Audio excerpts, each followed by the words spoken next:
Welcome, turn off the lights, close the windows, and stay. Hit subscribe, things are about to get dark.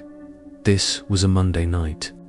I'd gotten out of work at 8 and went straight home to hop online and game with some of my buddies. I had gotten divorced a few months ago, which left me with just an empty house and not much to do outside of work. So gaming with my friends all night was mostly all I did. And I can't say I didn't enjoy it. Anyway, I knew there was supposed to be a big thunderstorm overnight, and there were even flash flood warnings. But around here, they pretty much send out those warnings every time it rains, so it was never a big deal. At about 11 p.m. though, I was in the middle of a game with my buddies when a sudden massive gust of wind slammed against the window next to me and the entire house shook.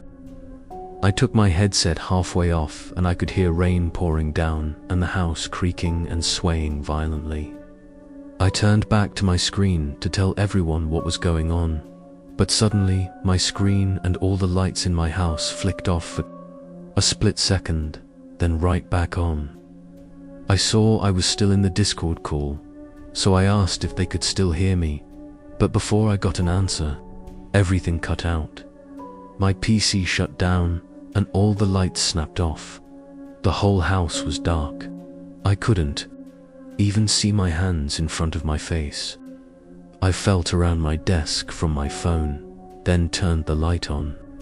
Annoyed, I got up and walked downstairs and up to the front window. Honestly, it was hard to say if everyone else's power was off or not. I could barely see anything through the flood of rain that was pouring down, and most people's houses would usually be dark by now anyways, since it was so late. I quickly sent a message in the group chat saying I probably wouldn't be on for the rest of the night. Frustrated, I used my little phone light to find my way to the basement. I went down and found my old battery bank. It wasn't much, but it was enough to plug a few lamps into so I could at least have some light. I grabbed it and started walking back up to the stairs when I thought I heard something behind me. It was just a bunch of boxes back there, but the wind seemed to pick up as soon as I turned around. So I assumed it was just the storm making the house make noises. I hauled the battery bank up to the first floor and plugged in one of the lamps. In the living room, I'm not sure if this is normal or not, but I hated going to bed with the power out. Like I had to wait for it to come back on before I'd feel comfortable sleeping. So I opened up the blinds and sat on the couch, then took my phone out and used my data to scroll through YouTube. An hour or so went by before I got curious again, and this time opened the front door to look outside. My porch had an overhang that blocked most of the rain, so I stepped out and looked around. The storm was still raging on, but the houses across the street didn't seem to be off power. At least a couple of them had a light or two on in the windows. Now I was pretty confused. I looked up outages in my area but didn't find much info. I went back inside. Oddly, only a minute later, I got a text. It was from a normal unknown phone number, but essentially said that there was down power lines and to expect power outages. I had no clue why I got a direct text, though, and the number didn't have an ID like from Comet or whatever. Strange, I thought, but I didn't look much more into it. I went back to the couch again. I was on my phone, but more so to just listen to videos while I watched the storm out the window. But then I heard something from the other side of the house. It sounded exactly like a footstep on one of the creaky wooden steps to the basement. I had lived here long enough to recognize that sound. I got up but walked slowly and quietly over there, wanting to hear if it happened again. The house was so dark and my phone light only lit up a small view in front of me.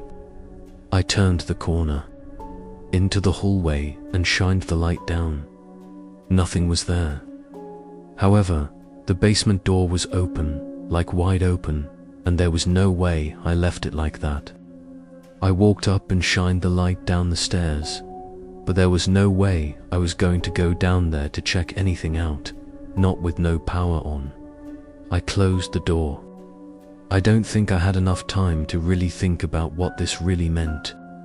I walked into the next room. Light from the thunderstorm flashed in the windows, but when I looked around, I found nothing. A feeling built up in me though, like something was off, and my gut could sense it. I started to walk back when suddenly heavy footsteps came running up the basement stairs, even behind the closed door. They were loud and shook the whole floor. Without thinking, I ran up to the door and slammed my body against it. Not even a second later, they were on the other side trying to open it. Once they figured out I was there, they started hitting it and ramming their shoulder into it to try to force the door open. This was a regular basement door, so it had no lock on it. I didn't know what else to do. He pounded against it for a minute, but when I pulled my phone out and started calling 911, he stopped. I heard his footsteps go back down the stairs, and I took this chance to get in my car and leave. I tried to watch from the other side of the road to see if he left, but during the 10 minutes I waited, I didn't see anything. 3 officers went in and found nobody inside. He had left through the back door. What I find most disturbing about this situation is that we confirmed the text I received about the power outage was fake, like from a private personal phone. So, whoever this guy was that broke in, he knew enough about me to find my phone number. He wasn't targeting just some random house. We think he texted me once he heard me go outside, probably knowing I was checking if other houses had power and wanting me to not get suspicious and check the breaker box in the basement. There was no outage. He had shut off my power. That's about where it was left, though. No new info on who it could have been or what they wanted has been found out. I was going on a camping trip with my best friend. I'm going to call him Henry. We've done a few trips before, but we still mostly considered ourselves new to it. We hadn't done anything too crazy up until this point. Usually, we'd go to local campgrounds that had other people around, but we thought we were confident enough to do something more adventurous. Both of us wanted to camp at an actual campsite that was cool with a view and further in the forest, you know, like real camping. We did some research and found a place about 3 hours from us. It was a 4-hour hike into the forest, and it only had a couple pictures from previous campers, so it didn't seem like it'd be busy. We drove down there, prepared for 3 days. There was a very small dirt area on the end of an otherwise unused road in the middle of the forest. Nobody else was parked. There, the trail looked like an actual trail, or at least it looked like it was one at some point. It hadn't been kept up with, so some parts were overgrown and weathered. I mean, it was in the middle of nowhere, it seemed. So, I wasn't expecting the most taken care of trail, but this looked like it was abandoned for years. Still, we kept walking. It thinned out as we got further into the forest, but around mid-afternoon, we got to the campsite. It was no more than a grassy area on top of a small hill, but it had a decent overlook of the forest and was very secluded. Nobody else was there, and from the looks of it, nobody had been there in a long time. We set up our tents and got everything unpacked. Henry was taking a bit longer than me, so while I waited, I walked up to the overlook and just enjoyed the view. While I was there, I noticed something move in the trees below us. It was really hard to see through the dense branches and leaves, but I barely caught a glimpse of a group of people walking, maybe 4 or 5 of them. I was so surprised to see other people out here, especially not on the campsite. From where I was, though, I couldn't see anything aside from their basic figures moving through the forest, so I couldn't tell if they were campers or hikers or what. I tried to point them out to Henry, but by the time he came over, they were already gone, disappeared in the forest. After a few minutes, we were back to going about our day. We kind of just hung out for the next few hours talking and whatever, until the sun started going down. We built up a small campfire and sat around it. The night was calm for the first couple hours. It was quiet, only the sound of us talking in the crackling campfire between us. But then we heard something else. It was faint, but we both heard it. It sounded like voices, multiple, talking back and forth. We couldn't tell what they were saying, or even if they were speaking our language. It was coming from way out in the trees though, which made it really creepy. Henry and I didn't know what to do, so we just listened for a bit. But the voices didn't seem to move. They stayed in the same spot out there until they suddenly went quiet. The next minute or so was really unnerving. We didn't hear the voices fade out or leave. They just stopped like they were still right out there.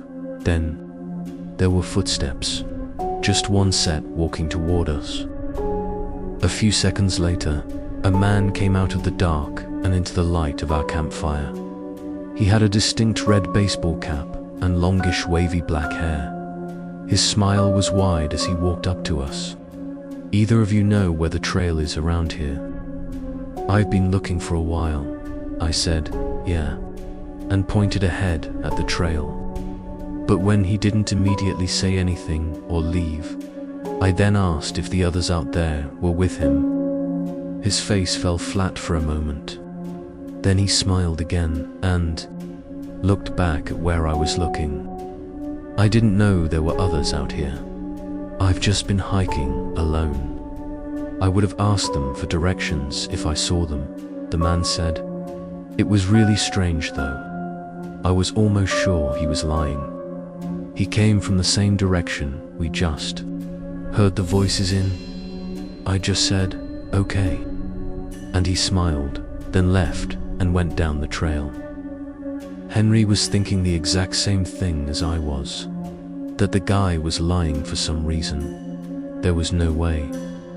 He just came out from the same area as the group of voices and wasn't with them, or at least didn't even notice them. But the more unsettling question is, why was he lying? Why didn't he want to tell us about the others in the forest? We discussed this around the campfire for a while, maybe 30 minutes, trying to figure out what the hell was going on, or if there even was something going on.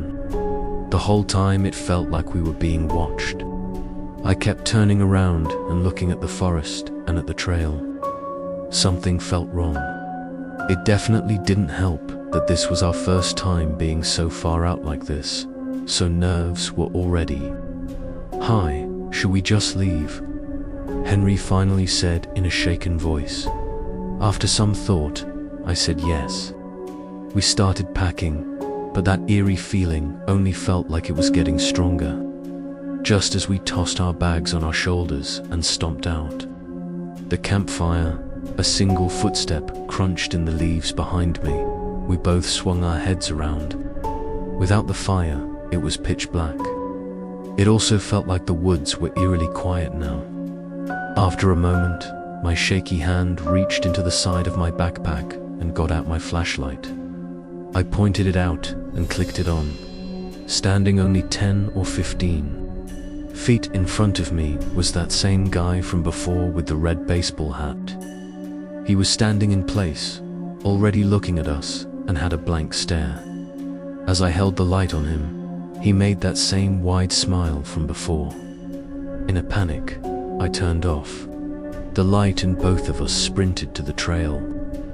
Disturbingly, I could hear multiple other footsteps chasing behind us, and some even sounding like they were running through the woods beside us.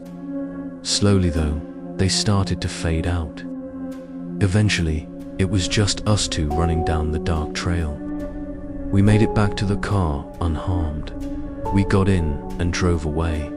We were both pretty shaken for a while after that. Honestly, I have no idea what was going on there. Why was anyone there at all?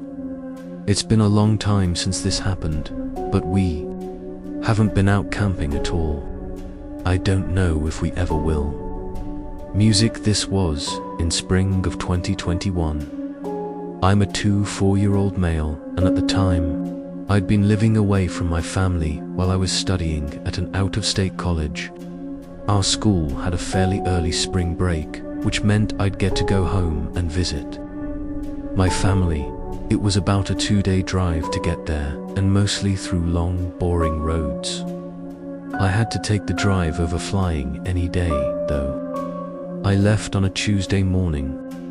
I actually woke up early and hit the road well before I planned to, so I was doing great on time. I didn't have the route really planned out though. I just had a general idea of where I'd be making my first overnight stop at. I drove almost 10 hours straight, only stopping for food and gas. Around 8 p.m., I decided I'd done enough for today. And at the next gas station, I pulled up the map and looked for the nearest hotel I could stay at. I was in the middle of nowhere, but I knew there had to be something within 20 to 30 meters at least. Thankfully, I found one. It wasn't too far, actually. The directions told me to go down the road behind the gas station, away from the highway. This road looked very old and had very few streetlights that didn't do much for lighting up the road, and there were no cars coming down. I drove about 5 minutes, passing through a very small, old-fashioned town, and at the end of the street was the hotel. It was a small building, just as old as all the others. I parked in the empty parking lot, then grabbed my bags and walked inside. The lights were very dim, like weirdly dim, and nobody was at the counter.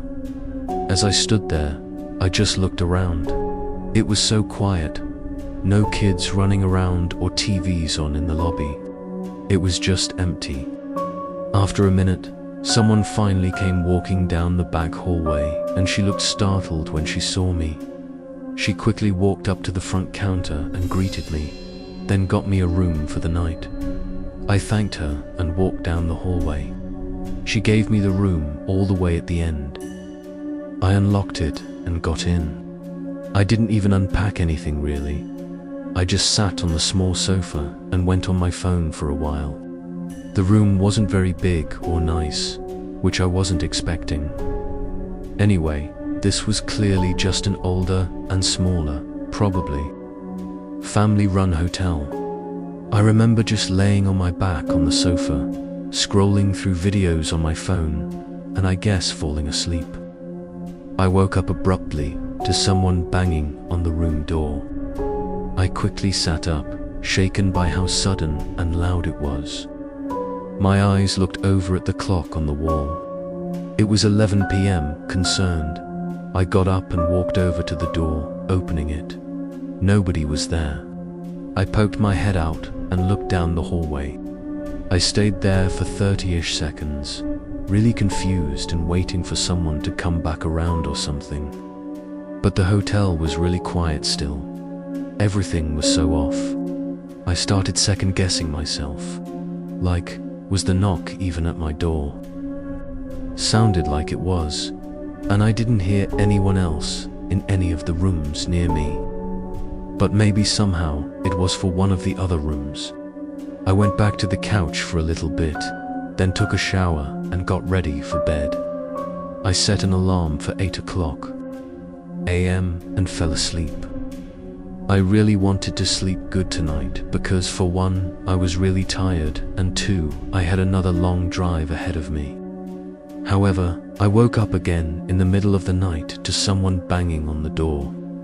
I jumped up again, and this time I hurried up to the door.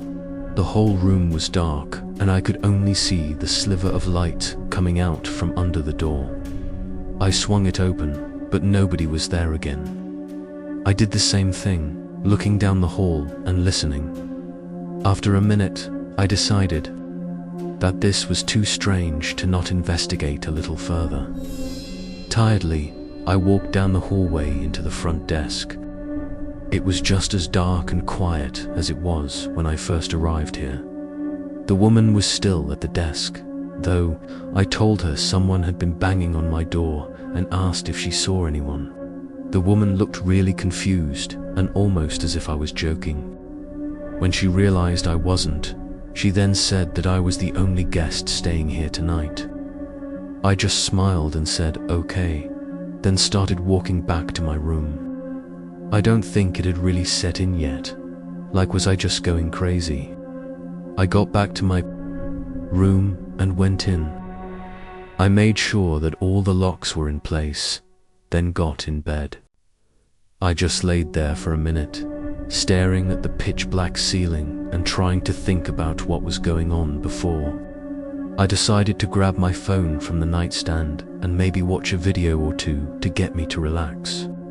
However, right when my screen turned on, it lit up the room just enough for me to see something in the corner by the bed. I jumped up and backed away from the bed. There was someone there standing in the dark in the back corner of the room. They were still motionless, just watching me. My heart was burning from how hard it was pounding in my chest. I hurried over to the door. As soon as I began removing all the locks, I heard them start rushing up behind me. Their loud footsteps against the floor got closer and closer as I finally swung open the door and sprinted down the hallway. The front desk woman jumped when she saw me, but her eyes quickly darted past me. The man was running up behind me. She started calling 911, but just when the guy got into the lobby, he sprinted out the door. He didn't get into a car or anything, he just ran off. The woman explained that she had no idea who that was and that he should not have been inside the hotel. Again, saying that I was the only guest checked in for the night. Police came and did a rather quick investigation. The hotel only had 2 working cameras, one in the lobby and one outside, so it wasn't all that useful. The only thing we know is that the man definitely slipped into my room while I was asking the woman about the knocking. We don't know what he wanted from me or why he was even there at all. I got my things and left that night, obviously not wanting to stay any longer. I still have no idea what that was about, but it was definitely the most terrifying experience of my life.